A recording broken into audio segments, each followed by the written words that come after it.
Translation: having received the order of the Vaishnavas, but being anxious within my heart, I went to the temple of Madan Mohan in Vrindavan to ask his permission also.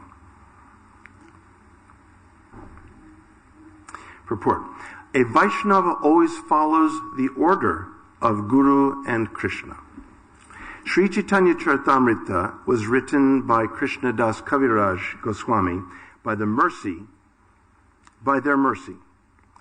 Krishnadas Kaviraj Goswami considered all the devotees that have been mentioned to be his preceptor gurus or spiritual masters. And Madan Gopal, Sri Madan Mohan Vigraha, is Krishna himself. Thus he took permission from both of them, and when he received the mercy of both Guru and Krishna, he was able to write this great literature, Sri Chaitanya Charitamrita. This example should be followed. Anyone who attempts to write about Krishna must first take permission from the spiritual master and Krishna. Krishna is situated in everyone's heart, and the spiritual master is his direct external representative. Thus Krishna is situated antarbahi, within and without. One must first become a pure devotee by following the strict regulative principles and chanting 16 rounds daily. And when one thinks that he is actually on the Vaishnava platform, he must then take permission from the spiritual master. And that permission must also be confirmed by Krishna from within his heart. Then, if one is very sincere and pure, he can write transcendental literature, either prose or poetry.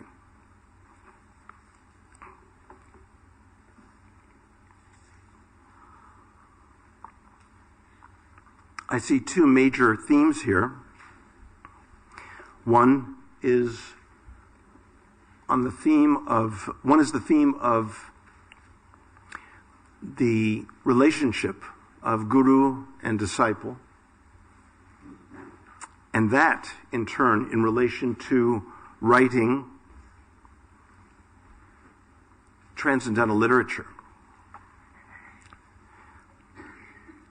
Now it says here, a Vaishnava always follows the order of Guru and Krishna. I want to point out here certain usage of Prabhupada that is preserved here. He took permission. Now in English we don't really say he took permission. We say he sought permission, he received permission, but generally you don't take permission. So if we say this in the outside world, it will sound slightly awkward. Okay? But this is the way Prabhupada would phrase it. He took permission. There's also following the order of the Guru. Well, as we know, the order, this is not a military installation we have here. No one passes out orders. Have you seen Shruti Dharma pass out order? Perhaps he does. You can tell me. He's not here right now. We could discuss this if you'd like. But anyway, but passing out orders, it's not as though orders are passed out and there's this kind of obligatory function that you must do this. Prabhupada would say it is a voluntary process, right? It is a voluntary process. It is not something that is obligatory or a kind of, there's no threat to follow a non-cooperation. So, yes, there is an order, but perhaps that is a synonym for instruction. And we have that famous verse in the Bhagavad Gita. Tadvidhi pranipatena pariprashnena sevaya upadekshanti te jnanam, right? So upadeksha, that would be the word for order, but it means literally upadeksha. It means to point out, to guide, to instruct. Upadekshanti te jnanam jnaninas tattvadarshinaha. So the spiritual master, or the spiritual guides, spiritual teachers inspire activity, They inspire, they infuse Vaishnavas, devotees, disciples, whomever, with the energy to serve. So it is different than a military operation, where there are orders and you have to follow, and if you don't, you can be, what do they call it? Court-martialed or disciplined, right? So is there any court-martialing or disciplining going on around here? I mean, I don't know. I mean, you folks are in Britain here, and I'm American, and, we do things maybe a little differently in America. But no court-martialing, no disciplining. In fact, a fine Vaishnava leader, when asking for cooperation and asking for seva from us, will be sensitive to perhaps how we may not be inspired to serve, and will seek the ways to connect with the heart of another devotee in order to inspire service. These are relationships of love. These are not relationships of power. This is a very important distinction. It is not as though your spiritual master will say, if you don't do what I want, I will not take you back to Godhead. Have you ever had that sort of threat from any of your gurus? I don't know of anyone who's said that. So it's a question of something, the order, an order or a kind of mandate to serve in a certain way is something that is generated out of a loving relationship. So, Prabhupada starts here. A Vaishnava always follows the order of Guru and Krishna. So we know how this is speaking here. Even in the Bhagavad Gita, Krishna does not order Arjuna after he has his breakdown. Right? You remember Arjuna has his breakdown in the first chapter?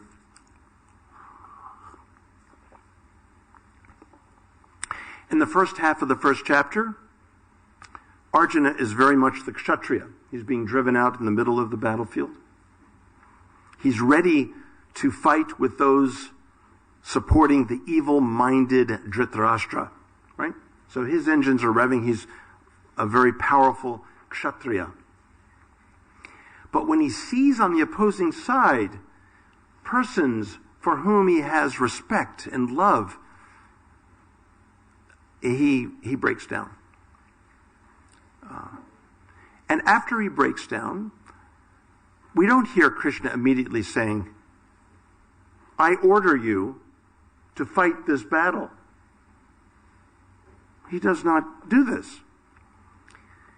He's kind, he's compassionate. He reminds Arjuna that we are eternal selves related to reality eternally, forever. And that ultimately, even the most treacherous of human circumstances is certainly not the final story in life. Krishna brings Arjuna gradually into the fold of an understanding. He does not order Arjuna. In fact, he spends a couple of hours with Arjuna, right? And someone once wrote a thesis that the Bhagavad Gita was the first recorded therapy session in the history of the human race. I mean, really, he's conducting therapy, and that's reasonable since Arjuna basically possesses the symptoms of a clinically depressed person, right? His skin is burning, he's frightened, his mouth is drying up, and his knees are collapsing from underneath him. He's depressed. He's pressed down. He's feeling weighted. He's not in good shape, if you hadn't noticed. You might want to read those verses again. He's in bad shape. It is only until chapter 2, verse 7, where he finally turns to Krishna, and where he very much as a friend to a confidant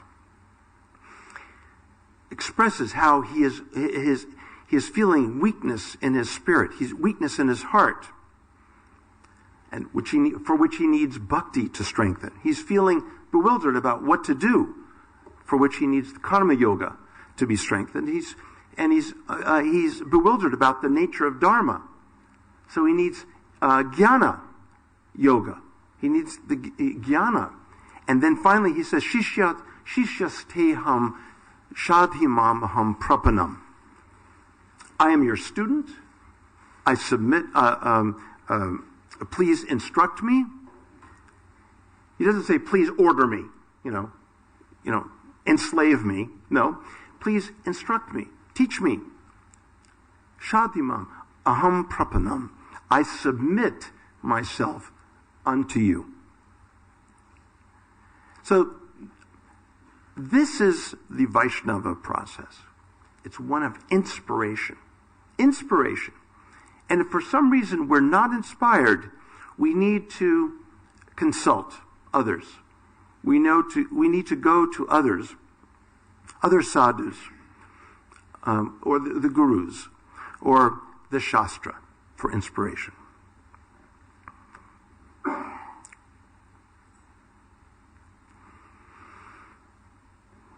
Shastra. So, Prabhupada gave us certain texts. Despite the fact that we have devotees translating or producing renditions of various sacred texts in our tradition, of which there are endless numbers of these marvelous texts. The fact is, the three most important texts we have are the Bhagavad Gita, the Bhagavata Purana, and the Chaitanya Charitamrita. I mean, these three. If you go and read more specialized treatises on bhakti, about the mechanics of bhakti, make sure that what you're reading aligns with these three texts. And in Vedanta, it is known that the three major texts are the Prasthana-trayi, the three foundational texts of the Upanishads, the Vedanta Sutra, and the Bhagavad Gita. Well, for devotees in ISKCON, it's these three texts that are most essential. So whatever one does read, one needs to measure it against one's understanding of these three texts. Here, Prabhupada talks about Krishnadas Kaviraj and what he went through to gain the inspiration, not the order so much in the negative sense, but the order in the positive sense, in the inspired sense, to compile, to write the Chaitanya Charitamrita. Prabhupada states here, Krishna is within and without, antar and bahir. And there's the Chaita Guru, and then there's the Bahir Guru, the Guru within and the Guru without. Once a devotee came to me who wrote something, he produced a book that was extremely controversial. And I'd rather not even tell you what it was about, but many of you have known about it. In the 90s, extremely controversial, very accusatory of devotees, judgmental, very accusatory. And when he finished publishing it, he was excited he drove over to my house, and he was excited to present me with 2 copies, fresh copies of this wonderful work. And so I asked him, I said, so you seem to be excited at the publication. You finally see the results of your hard work here. He said, yes, I'm happy to give you 2, not 1, but 2 copies. Between you and me, I didn't want any copies. But I said, well, thank you, but let me ask you a question. Do you feel absolutely confident that you could offer this to Prabhupada, that you could offer this to the Vaishnavas, and feel that you were nourishing them in their spiritual lives? And he said, to be honest, I have doubts. And I said, so do you think that perhaps this is Chaitya Guru speaking to you? And he suddenly laughed. He said, Garuda Prabhu, I am not a pure devotee. I can't hear Super Soul. I said, I think you can.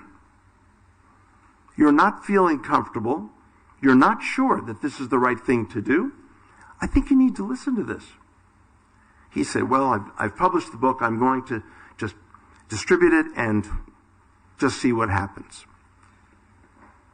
I cite this little event because I think this is exactly what we should not do. First of all, we should be so sure, we should feel it in our bones that this is something that will nourish the hearts and minds of devotees. If you have any doubt, probably something speaking to you, and you should hesitate, and you should consult others about this.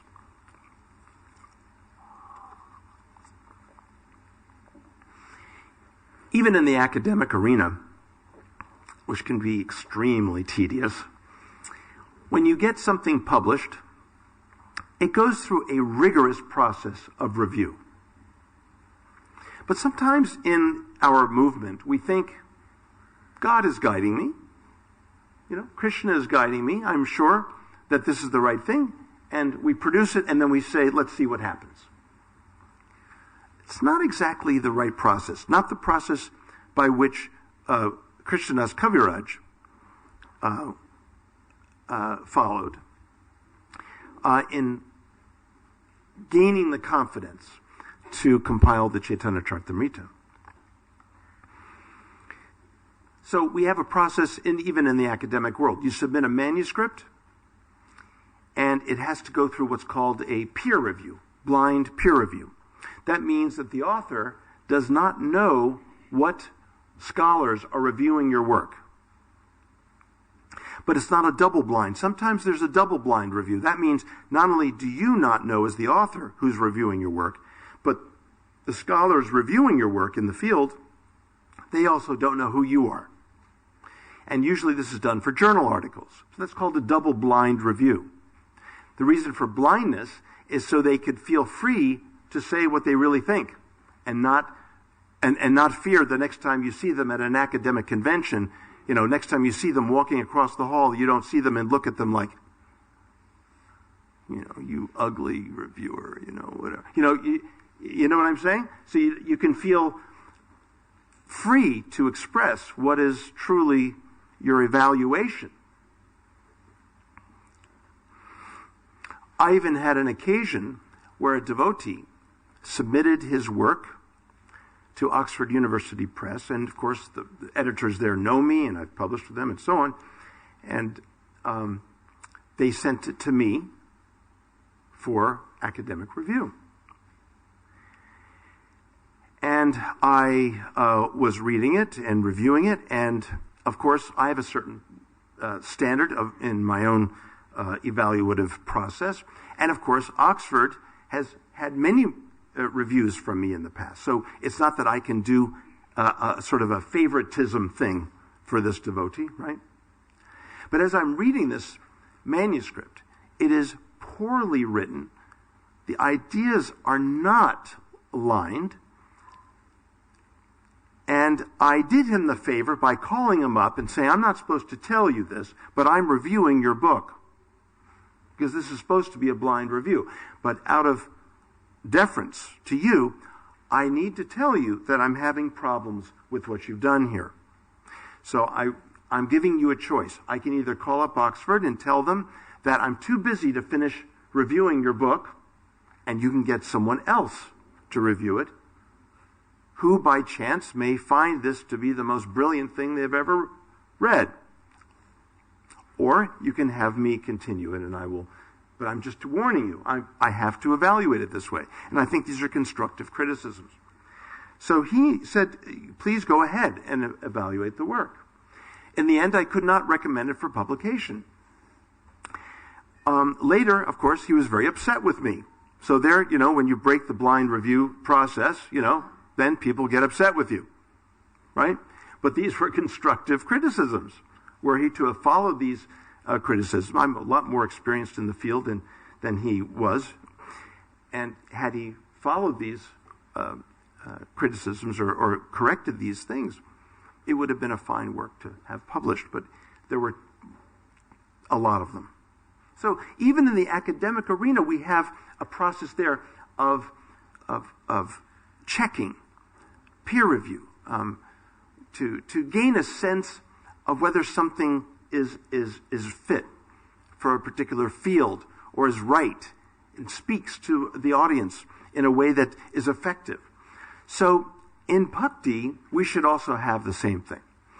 Here, Prabhupada is stating that Krishnadas Kaviraj he sought the favor of other Vaishnavas on the one hand, and then he sought the favor of Krishna in the form of the deity. And the next verses clearly, I think, talk about this. When I visited the temple of Madan Mohan, the priest Goswami Das was serving the feet of the Lord, and I also prayed at the Lord's lotus feet. When I prayed to the Lord for permission, a garland from his neck immediately slipped down. So look, I have to tell you, when I first, wrote my dissertation for Harvard, and it took me years to put it in a form that could be published eventually by Princeton University Press. Before I submitted it to Princeton, I have to admit to all of you that I went to my local temple. I put the manuscript before the deity, and I kind of sat there, and Krishna and Radha, they stood there, and I kept looking over at their garland, kind of hoping. And, I thought maybe I could talk to the Bajari and say, that I think the garland is uneven. Maybe you should adjust it, right? Perhaps to arrange. So I could tell everyone, like my good friend and co-editor Tattvavidji, I could say, Tattvavid, Krishna's garland fell off, and this was surely a sign. And, oh, yes.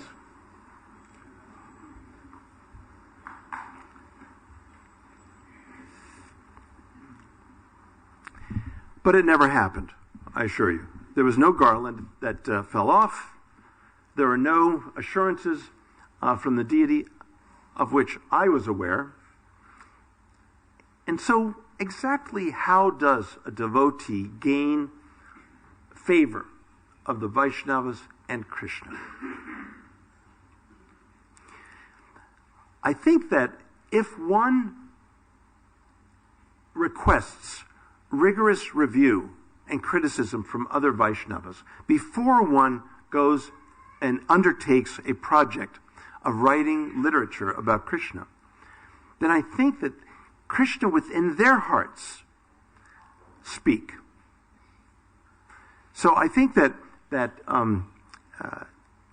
is the way to be assured that Krishna is connecting with you in your writing project.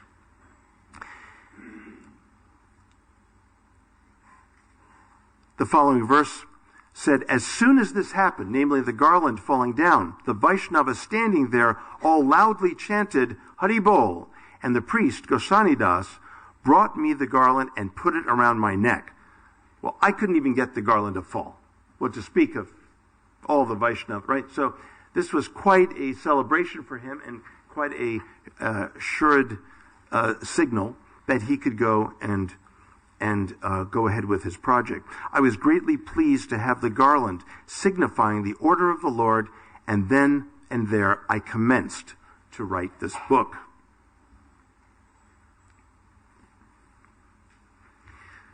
So when does anyone feel confident enough to go about these things? Confidence, I think, arises from a certain sense of awe at the start. A sense of awe in what an amazing work this will be for me to tackle. And to feel the inspiration, to feel inspired and energized by a project. I may have told all of you the story about how I wrote my dissertation. I think I did, didn't I? right? How I never planned to write about the Ras Lila Panchadhyayi, right? One person remembers, I guess. Okay, a few. Okay, so we don't go through that again. Sometimes we end up writing something that we never planned to write. Other forces seem to be taking over.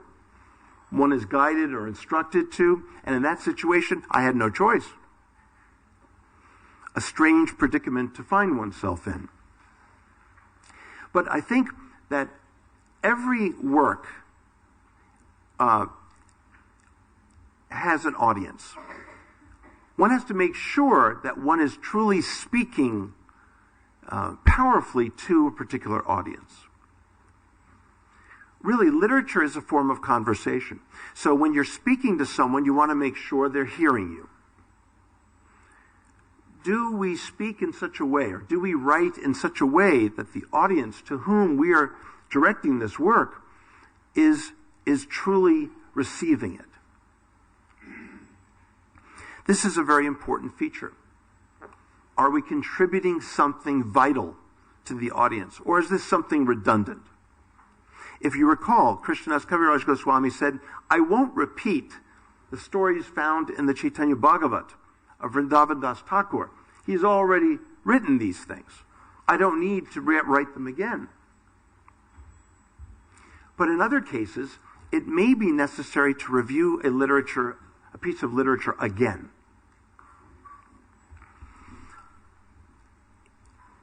So here's what happened. I'll give myself an example, and you can be the judge whether or not Krishna was speaking to me to do this or not. Maybe I need your help on this. So one day, a colleague of mine at the university was asking me, so I'm teaching this course on Hindu traditions, and I'm thinking of using a version of the Bhagavad Gita. What version would you suggest? And he was asking about academic translations. So I spent about an hour going through all the advantages and disadvantages. And back then I had been using Prabhupada's version of course, for obvious reasons, in the academic setting for about 16 years. Now, even though it's not an academic book, academics can engage works from the tradition to give students a sense of how the tradition speaks for itself. So I went through this list of about 20 different academic Gitas, and then he said, why don't you translate the Bhagavad Gita? And I laughed and I said, I am not such a fool. Of course, later I became such a fool because I did end up translating the Bhagavad Gita. Many devotees, a few devotees have been questioning why did Garuda translate the Bhagavad Gita when Prabhupada has already translated the Bhagavad Gita? And in fact, I once got an email from Bhaktivedanta Swami, whom I didn't even know. I'm embarrassed to tell you. I don't know a lot of devotees, just mainly the older ones. And I got an email out of the blue, and he said, Dear Garuda Prabhu, please let my, so on. He said, I gave a class on you, thought you'd like to hear it. Your servant, Bhaktivedanta Swami. Gave a class on me? First of all, there's nothing to say about me. Second of all, a class on me seemed rather peculiar. So I clicked on the URL, and someone, a disciple of his, obviously, the way he addressed him, Guru Maharaj, I hear there is one disciple of Prabhupada that has translated the Bhagavad Gita with a world-class press. Isn't he a guru aparadi? So that's sort of begging the question. I mean, he could have said, was that the right thing to do, or was there something wrong with that? It was quite a leading question, right? Isn't he a guru aparadi? He's trying to get his guru to say yes. Yes, Garuda is a guru aparadi for translating the Bhagavad Gita. But Bhaktivedanta Swami said in his generous way, at least then, said, I don't know Garuda, and I haven't seen his Bhagavad Gita. But I understand he works within the academic arena, so if in that context there is a need for Bhagavad Gita, then I could see that this could be okay. So I thought that was quite nice. So I wrote back to him and I said, thank you for your class and your you're giving me the benefit of the doubt. I said, but I also wrote this for the devotees. Because I think devotees can also use a new way to approach people about the Bhagavad Gita. And I explained to him about this, and we went back and forth in email so much so that he ended up calling me to have a conversation about it. He ended up purchasing one of the Gitas, read it, and said, I love this work. I see what you're doing. And he was so pleased, he sent me a present in the mail. It was a hard drive with a whole archive of Gaudiya materials that I think he had been drawing from for his work on Bhaktisiddhanta Saraswati. Later I come to find out that he's a very conservative and strict devotee. I did not know. So maybe this is a sign that it was all right for me to do this. But then another time, the Washington, D.C. is a city in the U.S. I know all of you are Brits, and so you may not know, but that's a city in the United States. Anyway, in Washington, D.C. temple, they were selling my Bhagavad Gita along with the other books. And someone had purchased a copy of mine, and he, I'm assuming it's a he, wrote in it, I wrote this book because I know better than my spiritual master, Garuda Das. Can you imagine? And someone who purchased it didn't know that was in there, was horrified to open up the book and see this message that was apparently from me. And it was brought to the attention to the temple management, and of course they were defacing, temple property because it was their book. They had purchased it.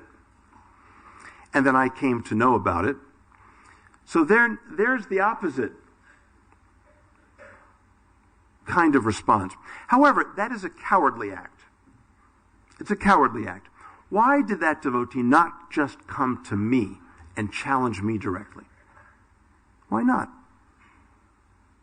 Why did they have to do this? So this is, Rupa Goswami says that one who is straightforward in ordinary dealings, that is a sign of one attaining to bhava. So one should just be straightforward. If one thinks, one is troubled by something a devotee does or something that a devotee writes, approach such a person and express that. Then, of course, I have resorted to quoting Prabhupada, which is what we all do to justify anything, right? Okay? And, of course, you can find very easily in the massive works of Prabhupada, within reason, ways of justifying any fairly well-intentioned seva. So there is an anecdote that Pradyumna, our godbrother Pradyumna, relates. When devotees were sitting with Prabhupada, and Prabhupada was asked by Radhavallabha, so what will you translate next? And Prabhupada said, there are so many literatures. There's Mahabharata, there's Vedanta Sutra, there's Ramayana, and there's Bhagavad Gita.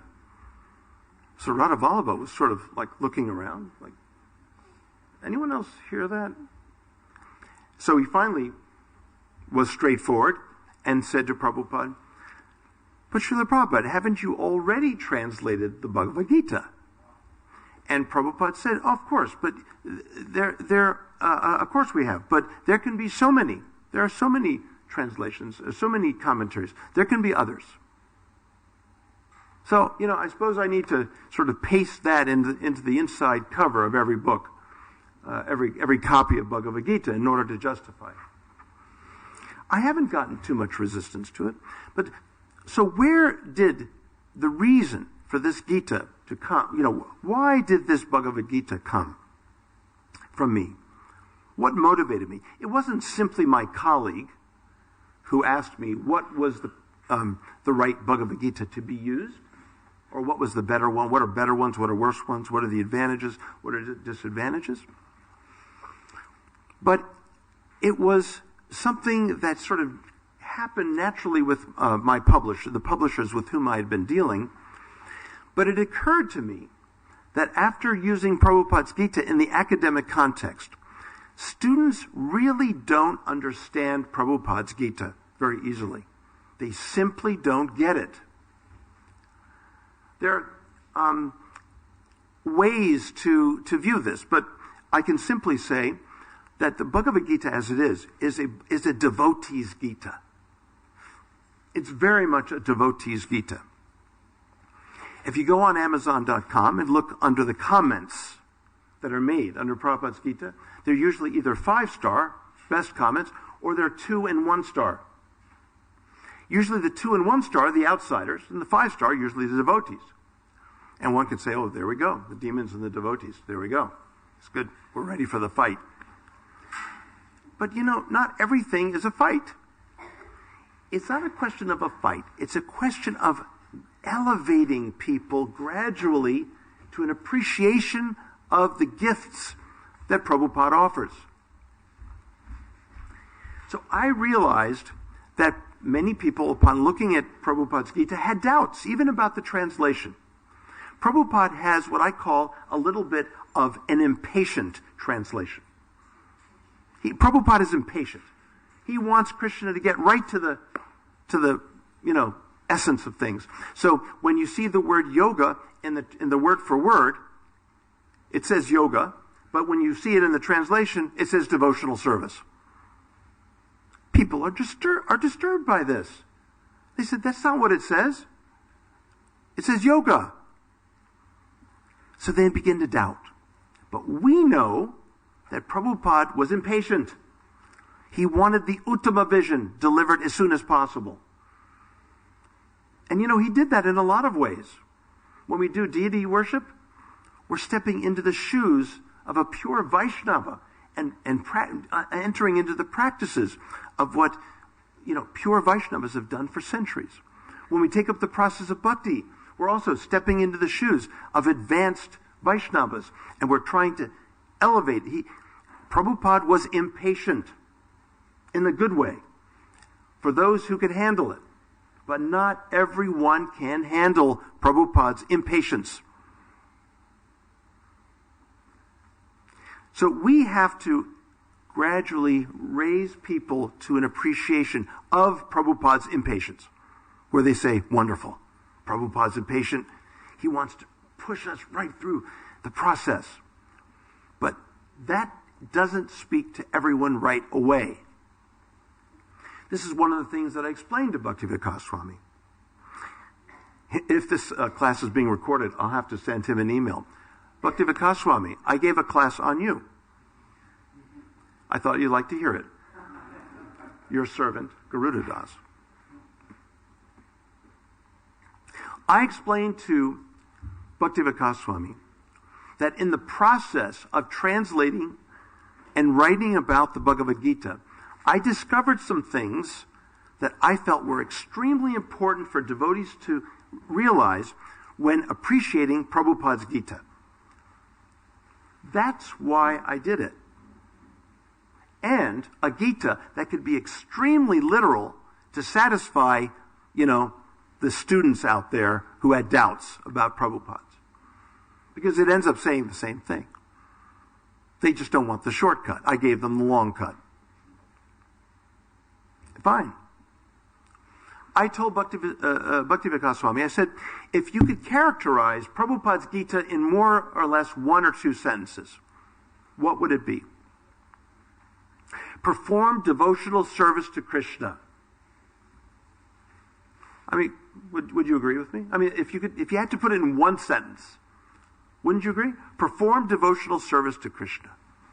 I think that's what Prabhupada's Gita is saying in 800 pages. In a variety of ways, with varieties of explanations, wonderful elaborations.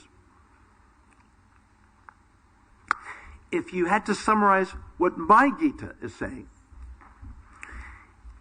it says in one or two sentences, the reason we perform devotional service to Krishna is because Krishna desires us. He loves us, and he wants us to return the embrace that he's been giving us for an eternity. In other words, that bhakti, or devotional service, has a necessary precondition,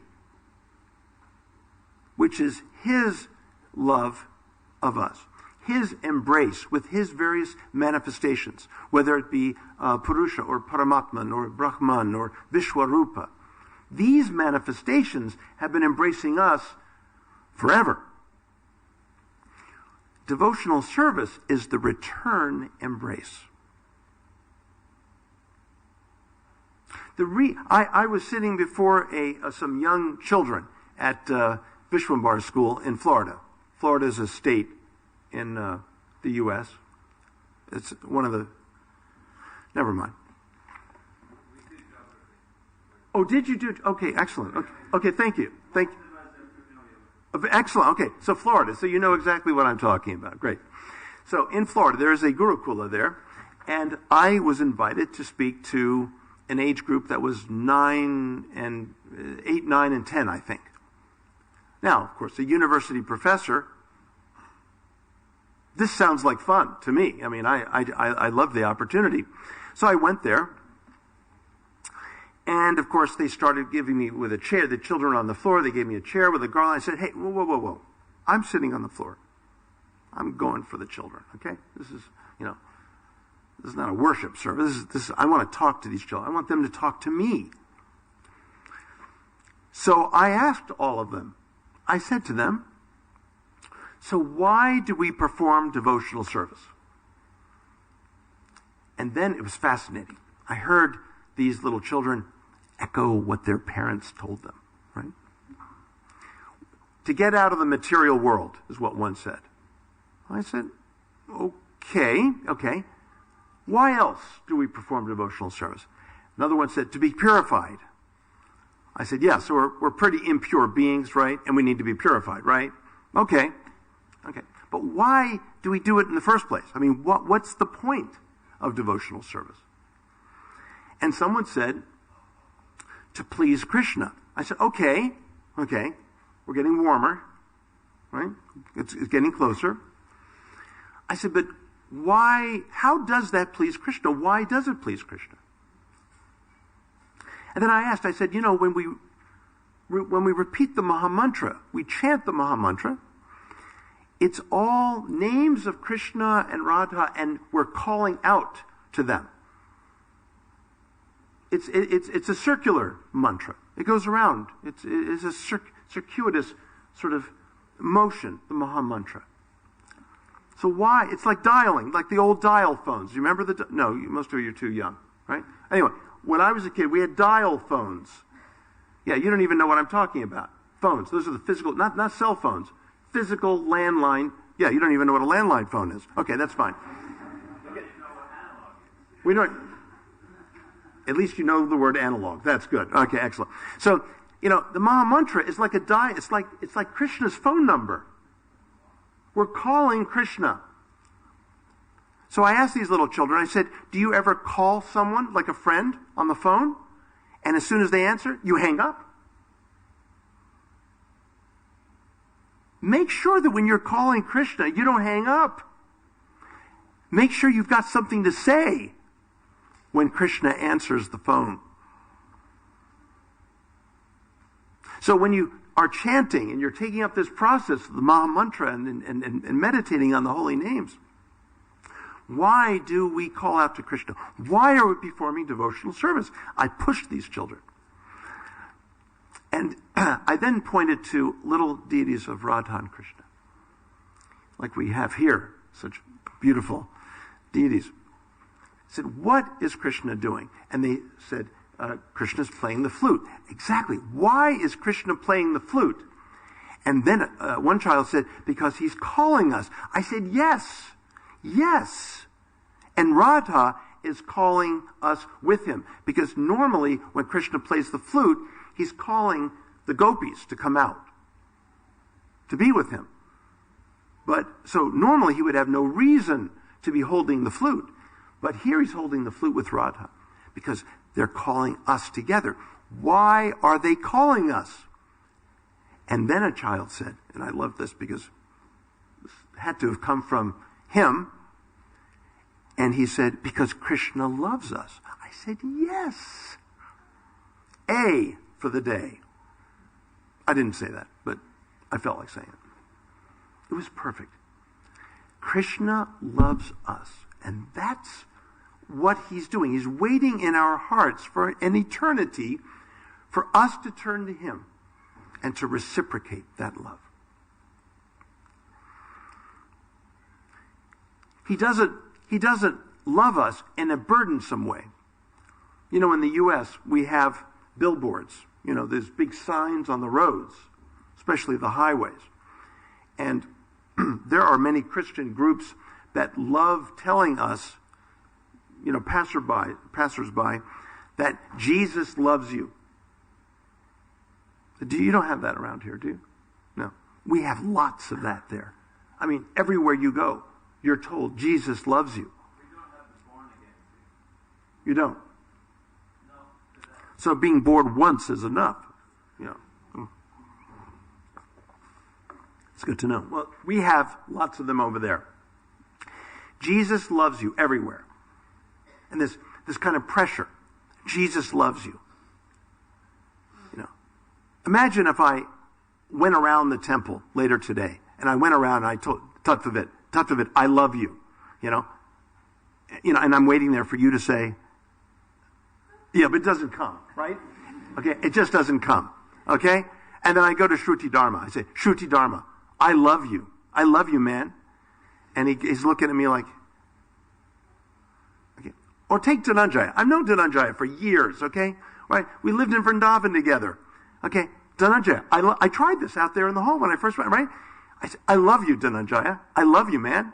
And he looked at me like, okay, we'll talk after class.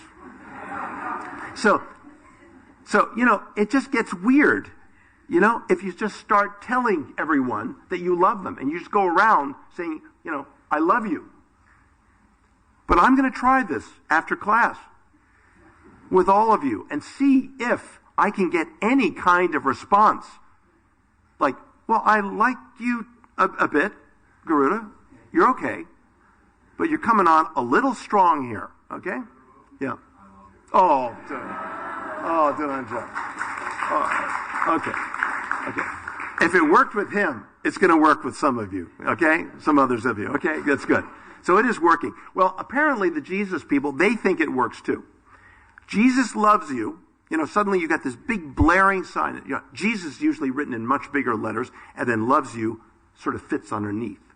So you use the whole billboard because they're expensive to rent. So Krishna doesn't do this. Krishna doesn't have signs, bling, bling, bling, signs all over the place. In fact, in the Gita, it's a very subtle thing. He waits till the end of the text. There's a subtle string, a subtle message throughout the text that does show affection. Reminds Arjuna of how much affection he has for him.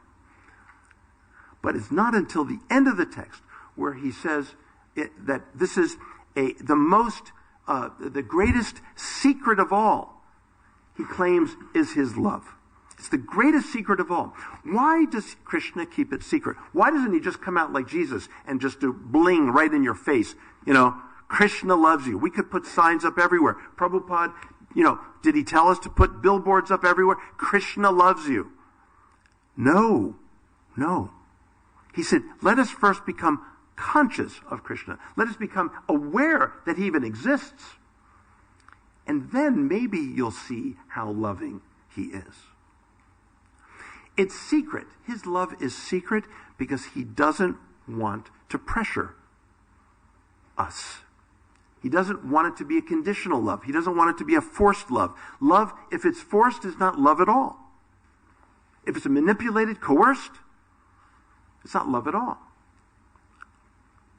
So that's my experiment I'm going to be doing with all of you. I'm going to try to force all of you to love me today.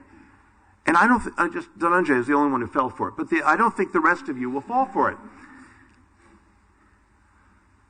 No, you can't push love on someone. So Krishna states in the Gita, I love no one, I hate no one, I'm impartial to everyone. But then he says quickly, but one who loves me, I'm crazy about them. I'm putting it in a kind of colloquial language right now.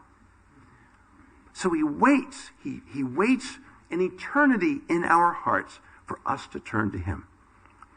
And if we are able to hear the sound coming from his flute, his love call coming to all of us, and if we're able to read the Bhagavad Gita, and I counted 22 times, no fewer than 22 times, in which Krishna talks about souls coming to him. 22 times. It sounds like he desires us. Ishtosi me dridham, he says. You are so much desired, you are so much loved by me, is his ultimate declaration in the Gita. And that's why I presented this Gita. Because I felt that people needed to know, outsiders and devotees. Many times I hear, I'm doing devotional service because I'm such a sinful soul and I need to be purified. You know, I need to be, it reminds me of these medieval Christians, with Garuda, I'm such a bad, I'm a sinful, worm. I don't even like to use the expression, but anyway, you know where it goes. Okay, the worm, you know where the worm goes, right? Okay, so, that's not why we're here. Yes, the guru has an order, but the order is in the way we're talking about. He or she is delivering Krishna's loving grace. That is the point of guru. There is no other function for a guru, for a teacher of Krishna bhakti, than to deliver the loving call of Krishna that we cannot yet hear. But it's right there in the Vaishnava literature.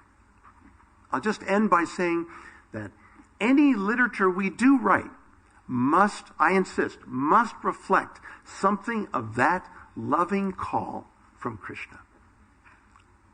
That is our challenge. Can we hear it and can we convey it? That is our challenge. I insist. So I'll just stop there, and we have a few minutes for any comments or questions.